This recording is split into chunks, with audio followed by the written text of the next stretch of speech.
trabahong madali.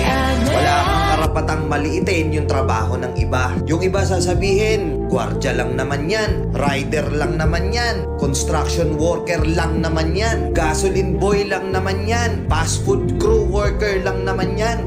Pucha, nagkaroon lang tayo ng maganda-gandang klase ng trabaho. Akala na natin kung sino na tayong entitled sa mundong to. Minamaliit natin yung mga taong mas mabababa yung sahod sa atin. Pagkakaalam ko kasi, wala kang karapatang maliitin o matahin yung trabaho ng iba hanggat nagtatrabaho sila ng marangal. Walang trabahong madali. Lahat nagdadaan sa hirap. Lahat nagsasakripisyo.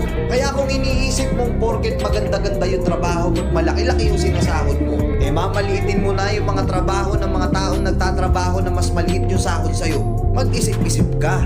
Baka bawiin sa'yo yan. Baka biglang bumaliktad yung mundo at sila naman yung tumakas. Kahit anong trabaho mo, magpakumbaba ka pa rin. Bilog ang mundo, hindi palagi nasa taas ka. Kaya hanggat maaari sa lahat ng oras, magpakumbaba ka.